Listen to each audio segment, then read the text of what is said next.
All right. Hey, what's up, everybody? I'm super excited. Me and Brianna are here, and we're just coming to chat with you guys about some different topics. So, wherever you guys are watching from, make sure you put it in the chat. Let us know if you are here. Recovery supports. We're talking about real life situations. And so, Brianna, thank you so much for coming and hanging out tonight. Thank you for giving me your time.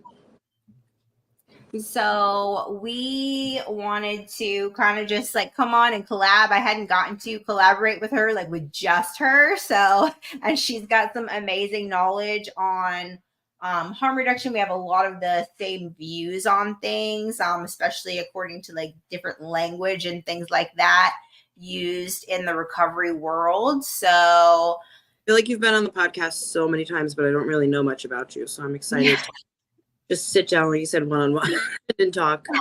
Yes, exactly. Without all the other people. Mm-hmm. without Jared and Chuck messing with us. Being able to focus. Right. Exactly. So a little bit about, if you want to tell like a little bit about your story, that would be cool. Your recovery pathway and your story. I mean, growing up, I had a typical life and stuff like that, but I always told myself from like a young age, I didn't want to be on medicine every single day. So like when I was younger, I got diagnosed with a bunch of mental health problems, mental illness. And like I learned coping skills, and that worked for most of my life until it didn't. So like choosing to recover with Suboxone was a really hard choice for me. It was a no-brainer, but it was a hard choice, because I had used Suboxone while I was still actively using and stuff, and it worked. So taking that course to get sober was nice, and I absolutely support it, but such a difference since I've gotten off of it. Like being able to taper off of it and get off of it is, to me, like more of an accomplishment than getting off of fentanyl is. Mm-hmm. And it worked. What was that like? I know a lot of people ask me about Suboxone taper, and I always tell them to go talk to their doctor because I'm not a doctor, plus I don't have like the experience with that like you. I used Suboxone during my addiction and it did work, like, and I was able to, if I could get like 2 weeks worth of Suboxone strips, like I was able to go, without using anything else and be a productive mom for once, you know what I mean? And not be in chaos or trying to run around and get this or get that, Mm-hmm. So it was really helpful to me in those times for sure. I didn't start off using it proper. I was still abusing it, because like I used it during my addiction too. So I'm like, they can't prescribe it to me. Like, I know how to take it. And then I woke up one day and I'm like, I'm abusing the shit out of this stuff. And I absolutely was. There's some days I'm taking like 6 or 7, 8 milligram strips. And then there's days I was just taking 1. So that was kind of like my moment. Like, there has to be an end to this. Like, I have to get off of it at some point. I didn't set a goal. It wasn't like a year or 2 years, but I'm like, I have to get off of this. And I got honest with my doctor and we started tapering, and it's low and slow. That's the only way to do it. And people like sitting there saying, I hear a lot of people not liking Suboxone because they say it's harder to get off of than street drugs. But I've never heard of somebody tapering off of a street drug. Like, do you taper off of, heroin or crack? Like, you don't. You don't do it. You experience it at once. And I think that's the hardest thing about getting off Suboxone is having an okay mindset to be able to do that, because it's hard. Definitely. Yeah, I've never tapered off of street drugs. No, never.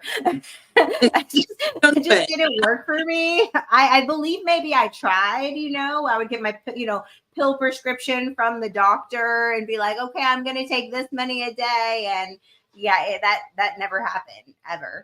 So So like holding yourself accountable and doing that's difficult. That's really hard to do.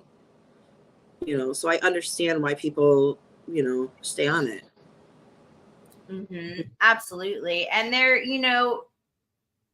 the biggest thing that like I don't like about like recovery politics is the stigma that is on, medication, because like I always say that dead people can't recover, you know what I'm saying? And growing up in recovery in the 12-step community, it was like work the steps or die. Like they were like, you either have to do this, you're not ready, we'll give you $20, go get high and you can come back when you're ready. You know what I mean? It was like, so yeah, it's scary sometimes for some people. That can be real it's scary. I can't imagine, like I can't even tell you what any of the steps are. I know you have to make amends and become honest. That's it. It's about all I know, and here I am, 4 years later, still doing it, and I can't imagine like stepping into recovery on the 12 step. I couldn't do it. And I don't know how you did. Yeah, I was die hard 12 stepper. I mean, like die hard 12 stepper. And, the person that actually changed my mind of all people about medication was my kid's dad, right? Who, like, my baby daddy. You know what I mean? I'm sorry. My face says it all, okay? I figured out the face for a second. I was like, what are we saying? My baby daddy. But he's the one, as much as I don't like him and don't, you know what I mean? Whatever.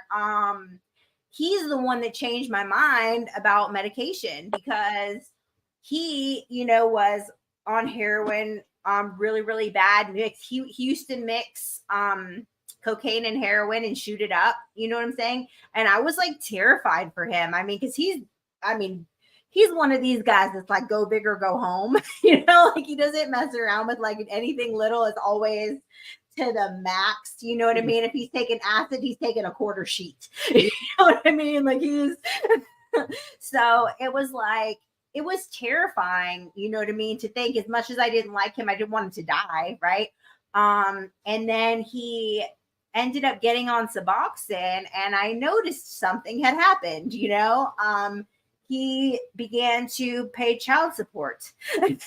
And he had a job and was going to work every day, and he wasn't 130 pounds at 6'4", and he was spending time with his kids. And it was just like, wait a second, like he's actually like doing something different. Like there's something going on here. And that is when I became like a believer in medication. That's nice to share too, especially you being in recovery, and it was just you noticing in somebody else around you that it does. Like I call it harm reduction. Love that you work in harm reduction too. Like it is like it's reducing the harm to our physical bodies, as opposed to being like not even just being productive. Like put all that aside. We're reducing the harm that we're doing to our body. And I think that's just the best. Right. With it being regulated, right? Like, when you get that, say, for example, if we're talking about Suboxone or methadone, when you get that prescription, you're getting the same thing every time. Like there's no difference. Like you know what you're getting. And I could have never did that with fucking fentanyl. Like I would have never known what to do that. No drug addict can just set some aside for later. Oh, do this. Like, and I just hate when people say that. You're just trading one drug for another. Well, no, not like. So it's just it's sad. Like you said, dead people can't recover. And for Absolutely. People, now, what you had came on that one Friday. We were talking about Matt and stuff like that. I didn't really get to hear too much about the company that you work for and what you guys do and stuff. So yeah, I'm on the board of directors for a nonprofit called Access Point, and we are a harm reduction organization. And basically, we actually have just gone back to being mobile, but we did have a building for a while.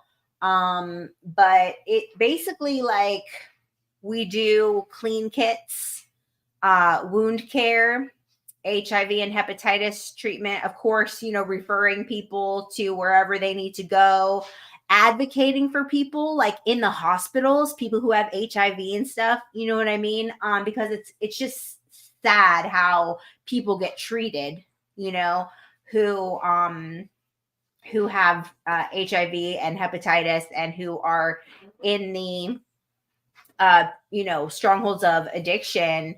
So also education, drug testing, and of course, syringe exchange, um and yeah, and recovery coaching. So like all the things of it, and education being even even going out into like the college, because we're a UGA campus, right on UGA campus. So going out to the colleges and being able to like educate the college kids on, they might not come forth and be like, yeah, I take ecstasy every weekend, you know what I mean? But like, it's like, hey, let us tell you about, these things. Yeah, information. I think it's sick. The next town over from us, they've been having Narcan parties Awesome. where they take it off, where they overdose, and everyone has Narcan, and they see how many it takes to bring them back to life. They're testing. They're doing on purpose. Oh, Like, on purpose. I haven't heard of that. yep, yep. That's what the kids around here do for fun. Oh, okay. I thought you meant like Narcan parties, like they're handing out Oh, Narcan. Like, they're doing Narcan.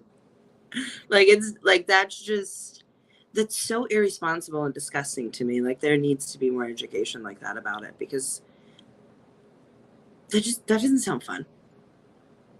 it makes me think about when they had that TikTok thing about with eating like the bleach pods, the Tide bleach pods, you know? The kids would do anything. Yeah. Yeah. There needs to be more, spread education. Like you said, they're not going to come forward, but at least being there and educating more people can help.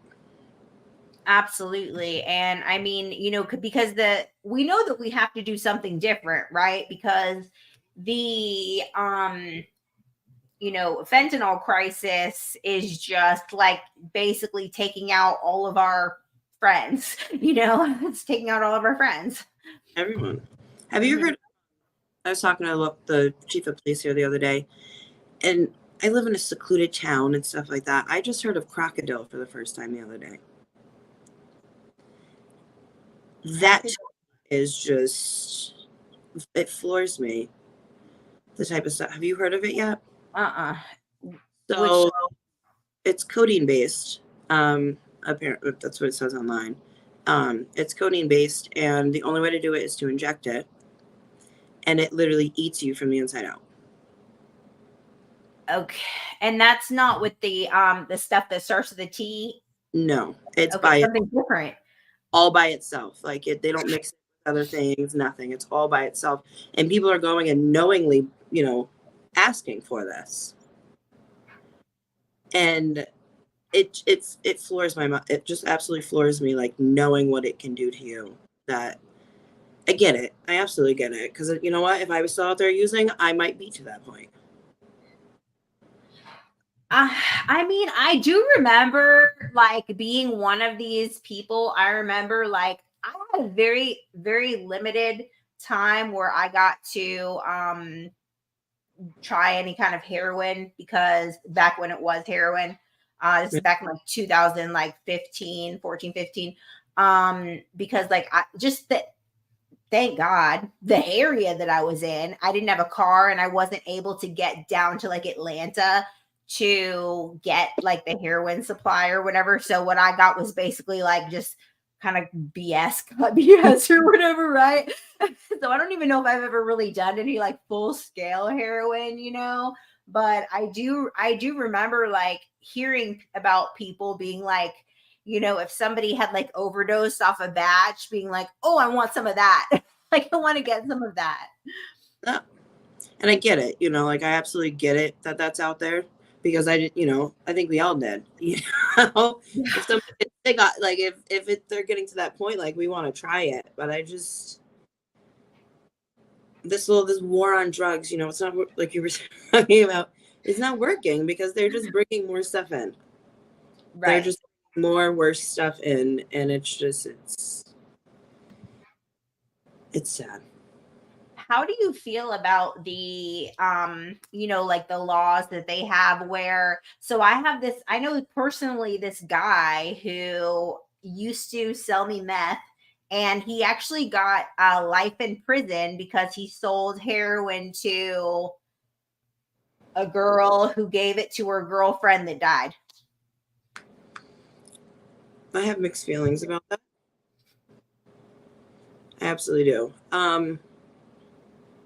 And it's the Good Samaritan law keeps coming, which I want to compare it to, but I can't remember. Mm-hmm. Just the poisoning. I think people need to be held accountable for it, but like the tracks that it goes through, it's really hard to pinpoint where it came from. Right. And I really do think that there might be some innocent people out there, that are struggling themselves, and they bought a bag off of a random person and went to go sell it to this person, and now they're stuck in the middle and their life is ruined. Yeah, they should have known better. They absolutely should have known better. But we do dumb stuff as addicts. Mm-hmm. We absolutely do. Definitely. And I think it's kind of like, like the Good Samaritan law too. Like if I'm on probation, if I was walking down the street and I seen somebody overdosing and I called the cops, I'm getting arrested because I'm on probation and I made that phone call. Mm-hmm. And if you're an immigrant, like you're getting in trouble for that. So it's like, I don't makes you want to walk away and not say anything. Right. So is that still, so if you're like, even with the Good Samaritan law, if you're on probation, you'll still go to jail? Yeah. Like I'm more of just like being held in question. Mm-hmm. But walking away, like if you were next to me and you had called instead of me, you're not getting taken in and questioned. I'll get taken in and questioned.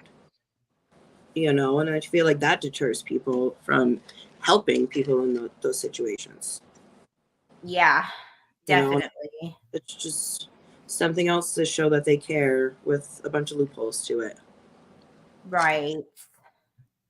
Yeah, Jennifer, we're saying, we're both on the, just on the fence because it's so hard because of the, the fact that it's like, when you're in addiction, you're just trying to survive. So you might be selling a bag so you can get a bag, right? You're not necessarily like selling, bags to get rich. You're selling a bag so you can get a bag so you're not sick, right? It's kind of like a sick circle. Like, I haven't read any cases. I haven't, looked into it. But do you think some of these people might be getting offered help instead? Like being in rehab or something like that instead of, a lifelong sentence? Yeah, I mean, some people, I guess it depends on the judge and the county and things like that. I know that for the recovery community, like we need to understand the people who are writing the laws, like the legislation, you know what I mean? Like we need to be like calling our like representatives and writing letters, and like, because they're the ones that like pass the laws, like where the funding comes from, right? Where the funding comes from, where the laws. So like people in recovery, like I know like in Georgia, we have this Georgia Council for Recovery, and like they're really good about like educating us on laws that are coming out, and they will send like mass emails like, hey, we want you to send this, and they have the email like already pre whatever, you just like push your name in and like hit send. Yeah, and it's like, understanding that we recover, we vote, we have a voice, and that voice matters, you know, and like going to these like meetings and being involved like on the state level, the city and state level, to be able to like to say and to hold our representatives like accountable, right? Like, hey, what you're doing here is not working. Like bringing that, like, hey, about the Good Samaritan law, you know what I mean? Like about I didn't know about that. I wasn't aware of that. If they were on probation, that you would get, you know, brought into questioning or whatever. But yeah, Haley, Benjamin has been really good about writing letters, and that's what we all should be like doing, is like keeping up with, you know, where the laws are coming in. We have to be like educated, and that takes us being like intentional about it. I was watching this video earlier where they, you know, like they go out and interview people and just ask like a bunch of different people questions. They're interviewing men about women's periods and tampons and stuff like that, and then asking them at the end, but you know, do you vote? And it's kind of the same thing. Like we have to go out and educate these people that are making laws and are voting to pass them and stuff like that. Like that's the only way to do it, you know. Because like some of the answers to the questions were absolutely hilarious. But the only way that they'll know anything is if we educate them. You know, Right. it's all the way across the board with that. You know, you can't just sit back and, you know, like shrug our shoulders if we're not doing anything to help. You know,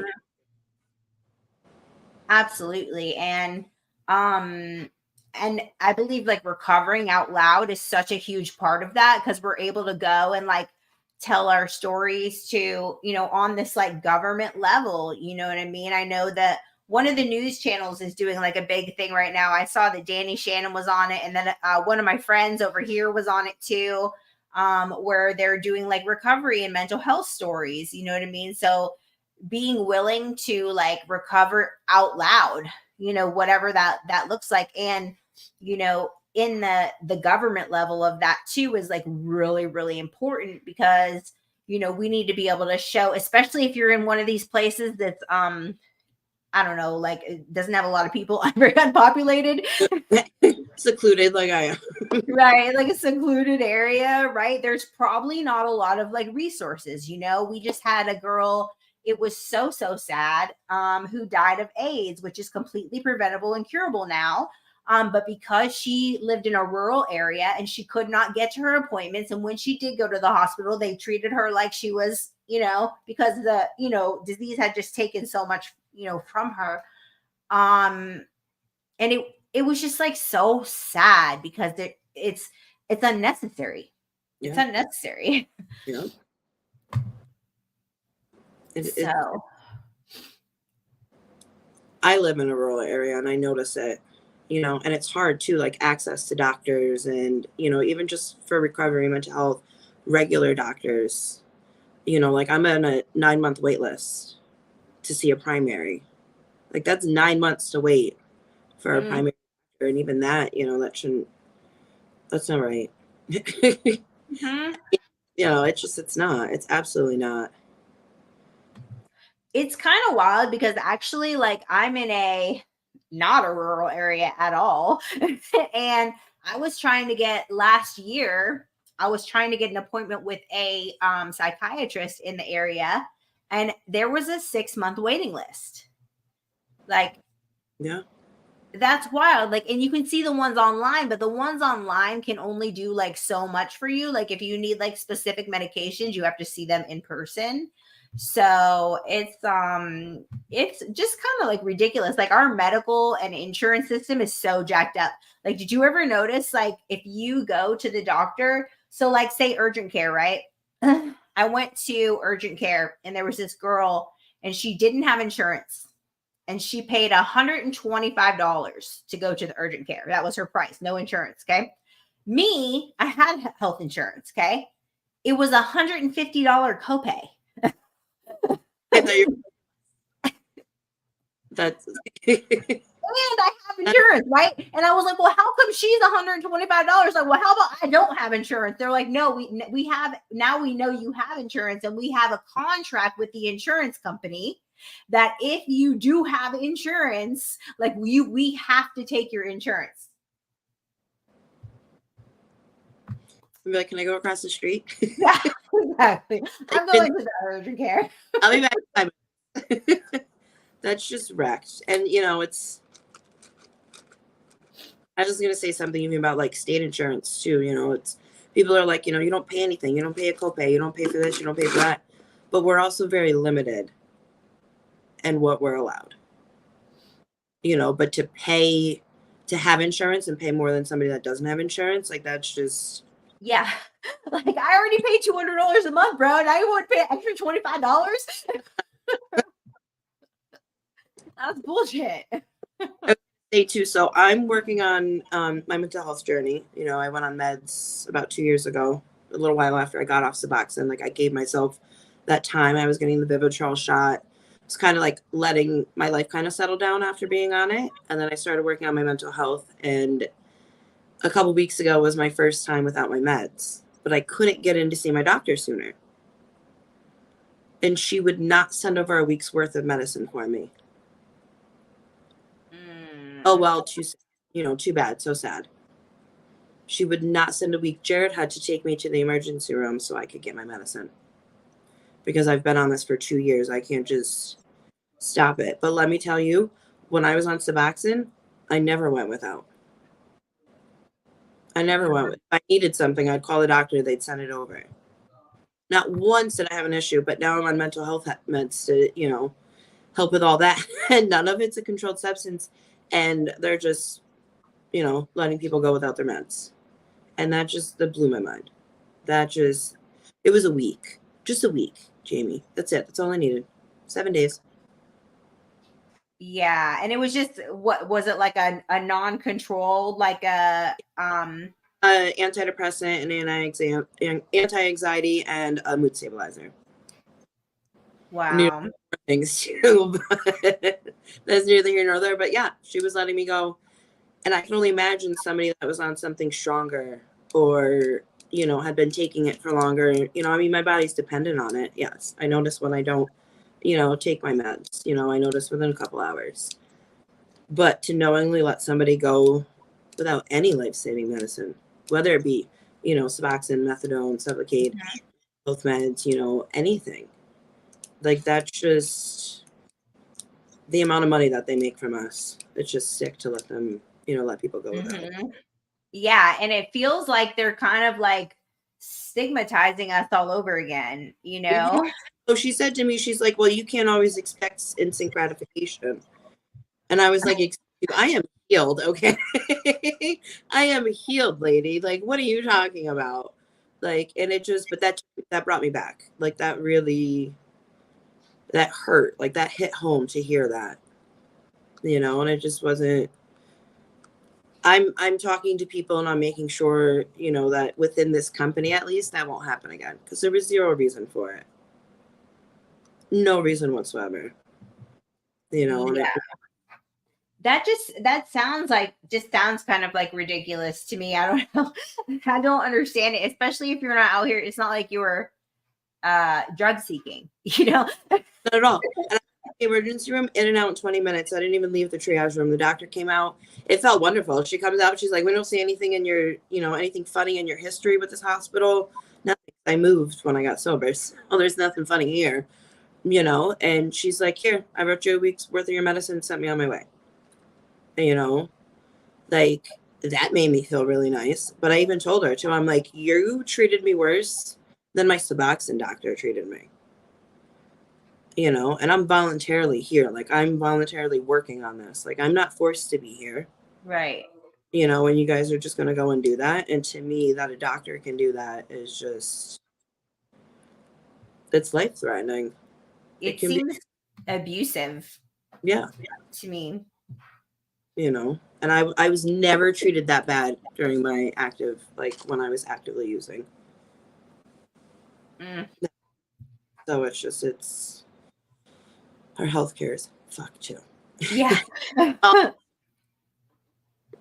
Oh yes, absolutely. I keep trying to read. There's so little on the screen. There's and I can only see the last one. It's bad though. New one comes. I know there were so many. I just kind of was putting them on but like, you know, I can say like, so my my son was dealing with some like mental health stuff like 2 years ago, I think, and he was on the Spravato treatment, which, right, is that ketamine, the ketamine treatment? And the insurance, like after him being on it, doing like 3 or 4 treatments, like, and it him getting like started getting better, you know what I mean? Like they wouldn't pay for it anymore. Like That's, it's working. they're making money. Like they're making money, and they're just greedy. Yeah. And They're like, that's, yeah. you know, to find something that works for him. And oh, you know, oh well. Yeah. That they can just basically just shrug their shoulders because they have the power. In a sense, it almost feels like, you know, they like have trying to shut down the drug dealers, and they're just like taking the place. Like, we're gonna not, except we're gonna tax you for it, and we're gonna control it, and You're you gonna be even know, than you were before. right. I was gonna ask a question, but I forgot. Oh, so you said that you guys are like mobile now. How far do you guys go? Like what range do you cover? Anything off limits? I There is stuff.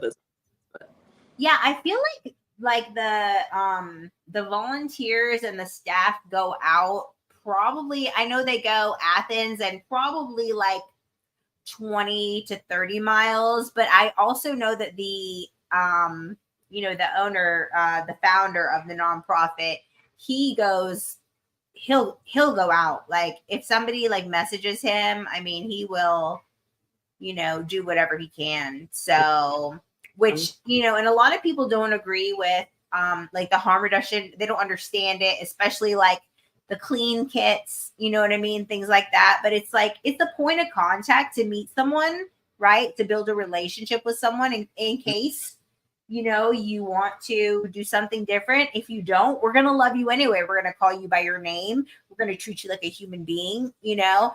And that is, yeah, that's like the most important thing, I feel like, you know what I mean, as a woman of faith, right? Like we're supposed to love people, like everybody, right? Just So look something like that in their area. But to look up because like I'm like in a rural area, and like I'm close to the city, but I'm not. You know, stuff like that. Like how would I find something like that? yeah, I mean, I'm not sure like what you guys, I mean, in New York, I feel like you guys should have like so much, even though like We're up, you know, we're up by Canada, so like we're not down by the city. Mhm. That, you know, it's different up here. You know, But Canada has everything, I right? can't go to Canada. I don't know what they have. I mean, like I don't live there. it's so close, you know what I mean? Like they have like free healthcare, like all this, you know what I mean? Like you know, I'm just thinking about Daniel, Hard Knocks, Daniel Unmanageable, you know what I mean? Like they have such a different medical system there. I mean, it's just so different. Lord, taste, love God, love people. Canada does have everything, including Tim Hortons. New York, upstate, where I'm at. Well, West New York. Yeah, Adriana. I think Adriana's in like the city, isn't she? Yeah. Yeah, I think the Bronx, actually, if I remember correctly.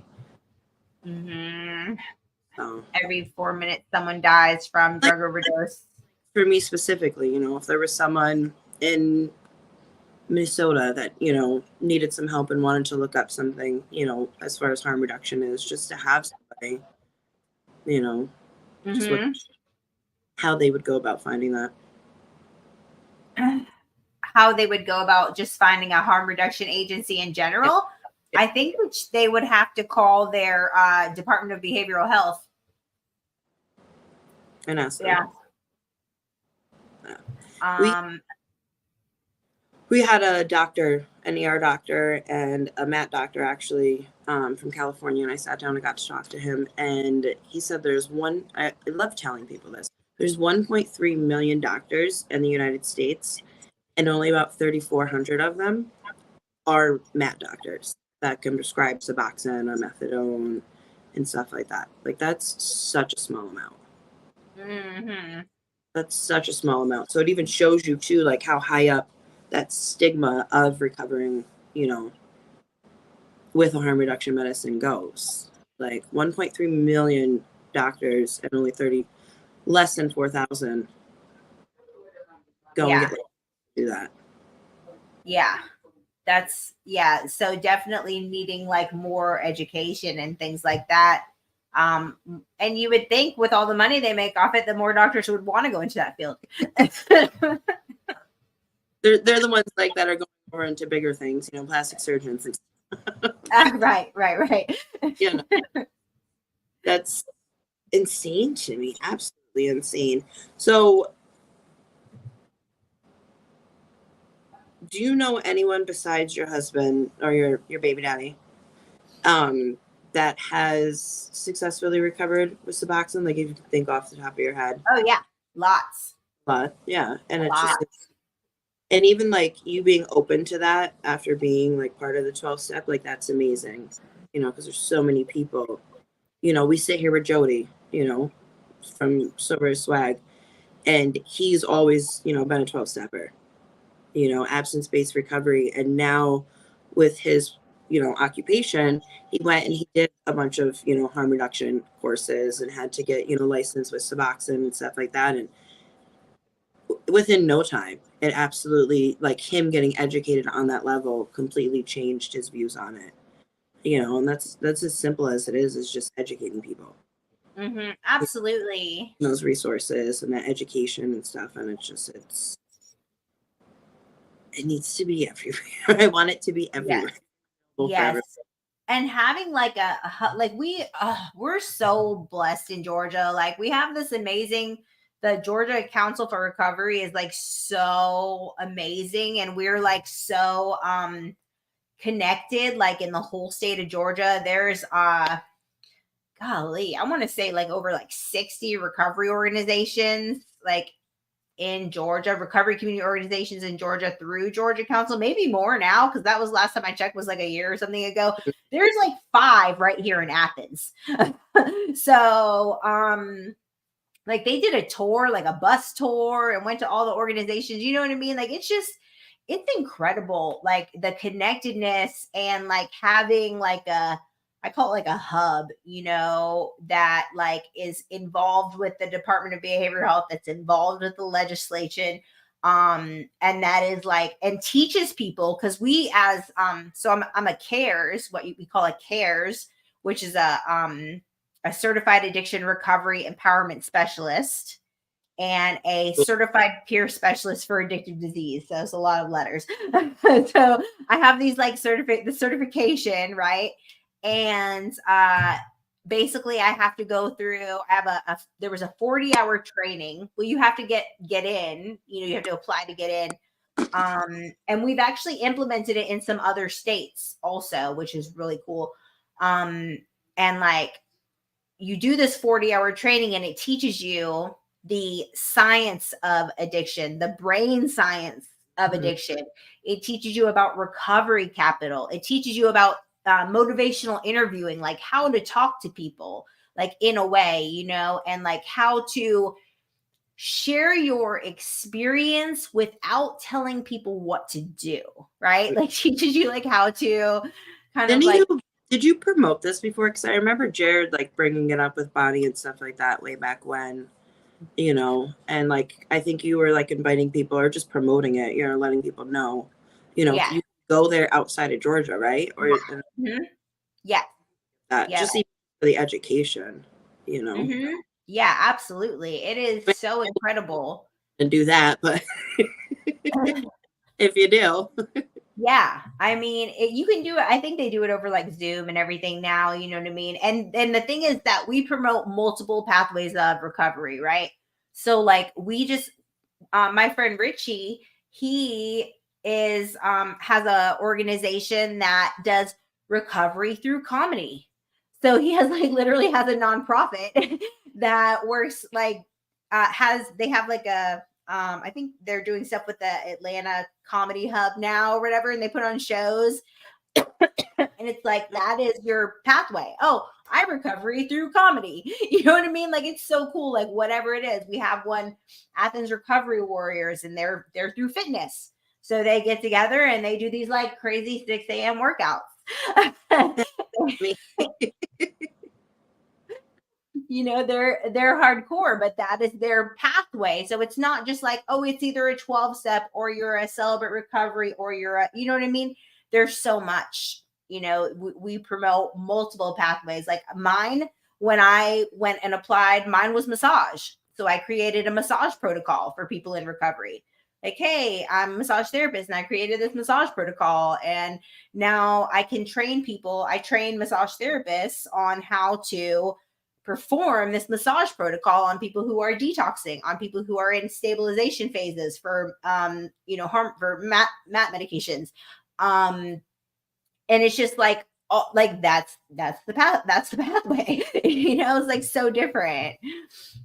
That's good to know. I didn't know that there was, you know, some areas like that. Mm-hmm. And I wish sometimes that I was closer to a bigger city and stuff like that to have more, you know, my community is online.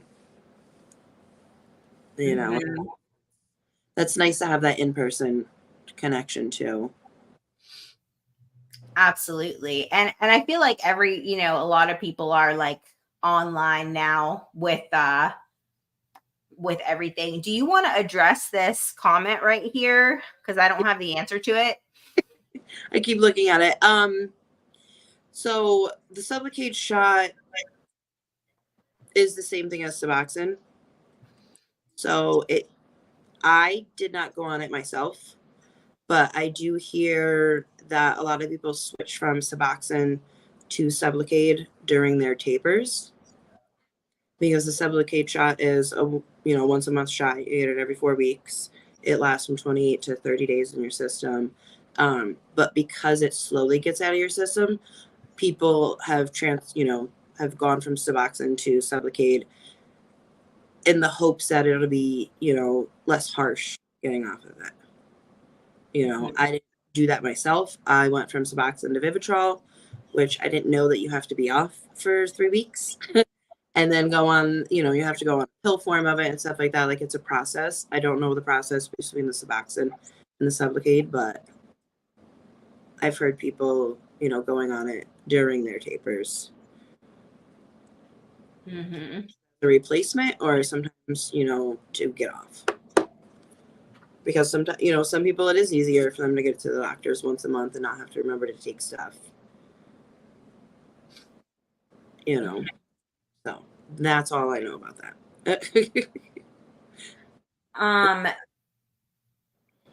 I think it's really cool. I know here they're implementing, so I was like I was talking to this pharmacist person for a couple weeks. We're friends or whatever. So he was putting this system in through Georgia Council, where he actually was working with the prison and giving the inmates would get out and they were able to get on the pill form of Suboxone as soon as they got out. Yeah. Mm-hmm. And he was trying to get the the injections or whatever, but I guess like there was like a 3 or 4 week holdup on it for whatever reason, like a back order. I don't know. Or even just like a lot of them, like I said, when you go from like a strip or a pill form onto the shot, they have to make sure you're not allergic. So they'll give you the pill form of that medicine that gets out of your system within 24 hours. Because once they give you a shot, if you're allergic to it, they can't get that out of your system. Yeah, that would suck. So that's something to know too. Like if you're going from Suboxone, Sublocade, or to the Vivitrol shot or anything like that, talk to your doctor about it and what that entails to make sure you can do it. Mm-hmm. You know, I had to have a clean urine before I could even go on the pill form of Vivitrol. So I had to completely detox the Suboxone out of my system. And that took some time. That Mm-hmm. a lot of time where I was, just raw dog and stuff, and it was hard. So another thing, about educating, like him doing that, in the prison, you can get your medicine, no problem. You're there. And when you get out, allowing them to go onto that pill form and being successful, that's a great resource that he's trying to get out there. Mm-hmm. There was also something interesting that now I can't understand this. I can't wrap my head around it, but apparently they're trying to implement these. They're implementing these like packs at the pharmacies now that you can either buy or you can bring your prescription medications to the pharmacy and put them in these packs, and it like takes them apart so it's not like medicine, like for your like narcotic medications. And I was like, who the hell would do that? Yeah. No. I guess so you don't like throw them down the toilet and mess with the water supply, or Oh maybe so my your God. kids can't get them, or That's, whatever. I feel like that's if you're getting rid of a lot of medicine. A lot of medicine. And I don't know. like yeah. We have them here, dude. That was the hardest thing. And that's how I knew like I was done with Suboxone is I dropped 21 strips off at my pharmacy. Because I was done. And that's what I had left. Wow. And the old person in me didn't want to do that. Yeah. Did not want to do that, but I fucking did it. And it was that was interesting. That was an interesting moment. Yeah. That is crazy because I know I'm still screwed because look, when I had my tummy tuck, they put me on Percocets and I did not want to get I was not trying to get rid of those. Like, no. Oh, yeah. And yeah. I dropped them all off at the pharmacy, And like, I think about it now, like, how many people are out there that would need them. But, with the other thing, this person got it from this person and gave it to this person. Like, I was just returning them. I had to do the right thing and hold myself accountable and return them. And that was a lot. Yeah. That definitely says a lot. Yeah. And Brad, too, like, I know, you asked your question, talk to your doctor. And I mean, I tell people to be careful, too. I know a lot of people that have, told their doctors that they want to taper, and their doctors, can't see them 2 weeks later and stuff like that. Like, some doctors don't want you to. And that's why there's forums and people available that you can talk to, get an idea of how to do it safely. And you can, like, you don't need your doctor's permission to start tapering off your medicine. Don't stop it. Don't just stop it. I'm not telling you to just stop it, but you don't need your doctor's permission to. I'm trying to figure out how to word this where I'm not like condoning people to overuse it. Like listen to your body sometimes. Absolutely. Yeah. And I always tell people to have a wrap plan in place. We call it a wellness recovery action plan. And that is where you have it like all written out. You've got an accountability people, letting people know what's going on, that you are wanting to taper, being cautious of any kind of like intrusive thoughts or any kind of change in mood or anything like that. So just making sure you're covered like all around for sure. Yeah. Being aware. I mean, we all do it different, but I always recommend, the couple of people that I have helped taper and get off Suboxone, I always recommend them getting, whether it be a therapist or a counselor or something like that, as somebody extra, because that is somebody that you can call, at 2:00 in the afternoon and they can help you hold yourself accountable or understand. They can help explain to you, what's going on with your mind, what's going on with you physically, It's just somebody else. Mm-hmm. I got lucky. My doctor and my counselor were both amazing with me. When I was in the middle of tapering, I would meet with my doctor once a week. It sucked because I was getting my medicine a week at a time, but that's what I needed to do to really focus and pay attention to, what I'm taking. And am I ready to taper? Am I ready to make this, next step and take 2 more milligrams out? Mhm. It's a lot. It's a huge change. Some people can handle it and some people just can't, and that's fine. That's absolutely fine. You're still reducing, the harm. You're still being productive, and you're still, being kinder to your body. Right. Absolutely. And I know a girl, when she was tapering, like something, little things that helped her, walking outside. She was really big. She wasn't like a big exercise fanatic or anything, but she did walk a lot. And she said that helped her being on a schedule, like having especially like a morning foundational schedule where she would get up and do her morning meditation, and she would go for a walk, and she would come back and eat breakfast, and she would, what I mean, like call specific people, like she was on a very regulated routine. That's awesome to do.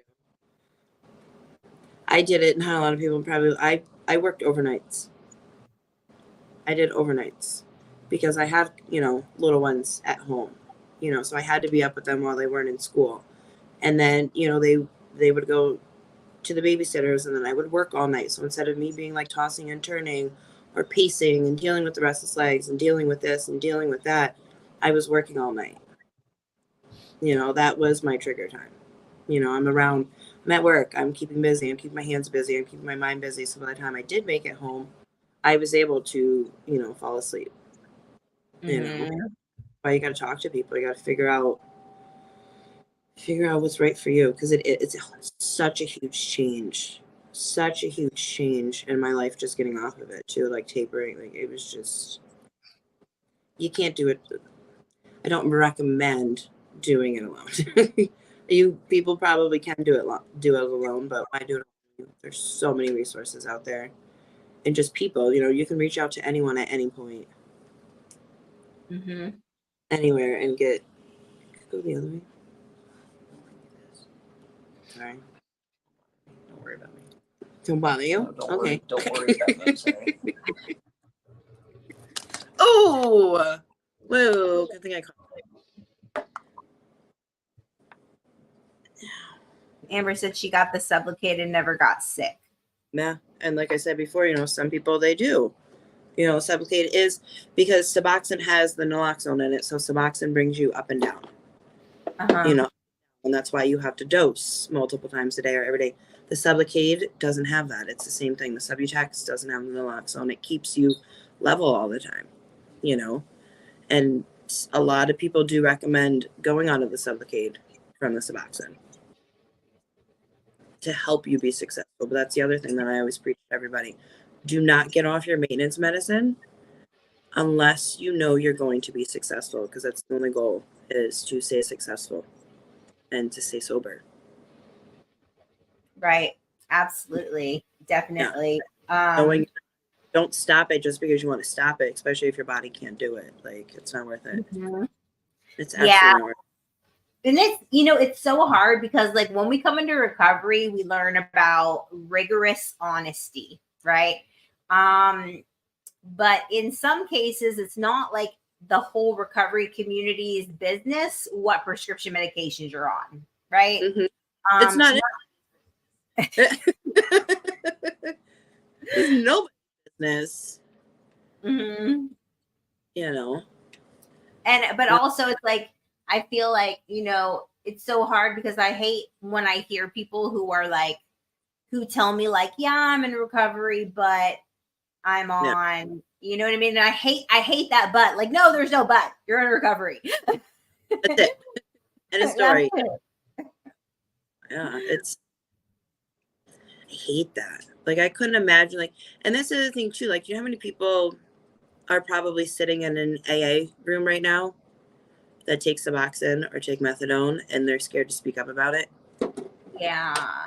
And just to be honest with people around them. And I hate that. I hate that for people. I understand it's there. There's people that got in recovery 30 years ago, 40 years ago, and that was the only way. And there's some minds that you'll never change. But it's it breaks my little heart knowing that people have to do that. Right. And Just feel so like they can't be proud and out loud about. you have to be, and it's, like you're proud, you go places, you speak, and you have no problem admitting, 12-step was the way and the only way at one point in your life, but now, you understand all paths, and there's probably people in that room that are okay with other people being on Suboxone and they can't speak up about it because they don't want their friends to think, some different way about them. Mm-hmm. Yeah, it's hard for me, especially like meetings. Like most meetings out here are pretty liberal, you know what I'm saying? But there's like this one meeting I went to, and I really like the meeting and I really like the people, but it's a lot of old timers, you know what I mean? And like they're die hard, you know what I mean? And so like one day I was in, there was a NA, and they're like, and I was like talking about something and talking about like, sober, clean. And they're like clean. You can't, you know what I mean? Like they're so. And I hate that word too. And you know what Yeah. you should have said? Like, where am I dirty? Mm-hmm. Like, where am I dirty? Yes. I would have had to walk out, Jamie. It was really hard. It gets really hard because like I remember they asked at the end, they're like asking if there was any like recovery related announcements, and there happened to be like a big thing at the Capitol for recovery, and I was like, oh well, there's da da da, and they're like, no, that's not Narcotics Anonymous, like, but it's the fucking state, bro. It's the whole state. Everybody. Excuse my language, but it just gets very frustrating. And then they're like, why don't you come back to the meeting? Like, I'm trying to work it out. That's what I'm working on. Like, like brutal honesty. Sometimes I don't need to be brutally honest with everyone. Mm-hmm. I think that's the hardest part, learning how to be honest, like from going from hiding everything in my life and then being honest. And I'm like, maybe I shouldn't say that. Maybe I shouldn't say that. Like, I don't need to, it's just hard to say. Mm-hmm. Congratulations, Brad. And that's the other thing too. Like, I tried getting sober so many times and it never worked. I used Suboxone and it worked for me. Mm-hmm. And that's because I educated myself. I was taking it myself, prescribing it to myself, and it's I don't get it. I've never been on the other side of the fence.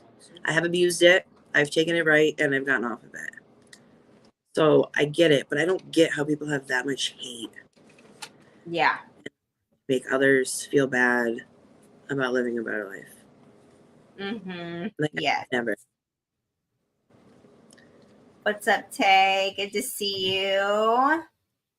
Rudolph said Pasco just started doing MAT meetings down at Sober Solutions Place on 54.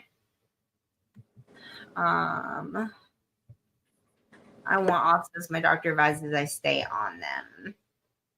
And sometimes there's a reason behind that. Do you have a lot going on in your life? Are you not stable with where you're living? Are you jumping from job to job? Like, there's a lot of reasons besides her pockets or your doctor's pockets. Right. That they ask questions. Ask questions. Ask them why, Mm-hmm. Ask them why. What's a question, people? Not that. Challenge. There you go. Challenge your doctor.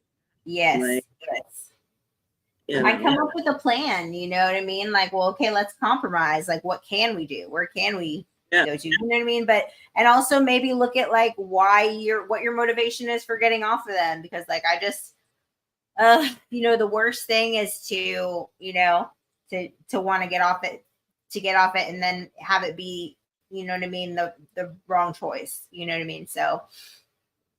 Yeah. I've been 2 years without, since I've dosed, and I still think about going on it sometimes. Things get hard. I can't handle stuff.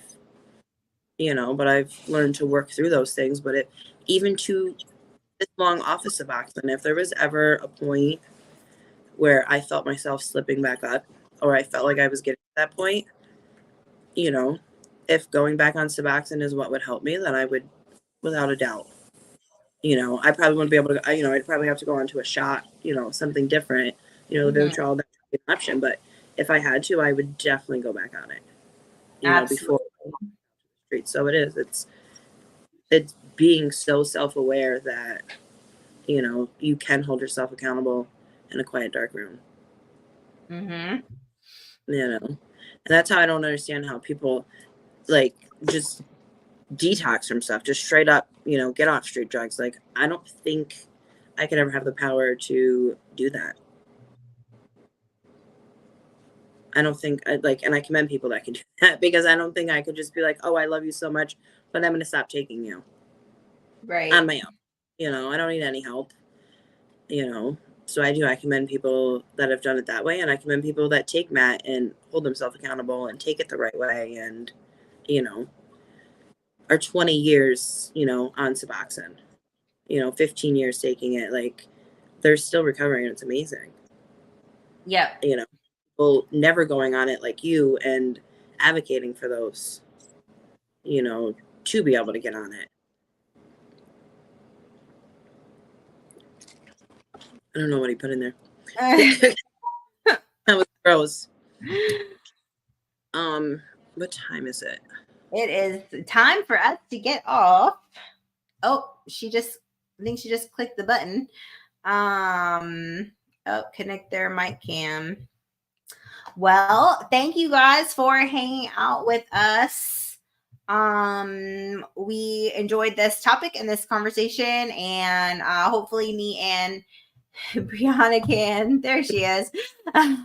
I went to go look at the time and my internet opened up. Another. I guess she had to go. I do. Yes, me too. Yeah, Same. Bathroom stuff too. I hope your day gets better than it was before. Thank you. It's nice to have them around though, to remind us. Yes. Of them. Yes. Yes. I'm super happy. So yeah, he just came back Thursday, and it looks like he's going to stay for a little while. So that's good. Yep.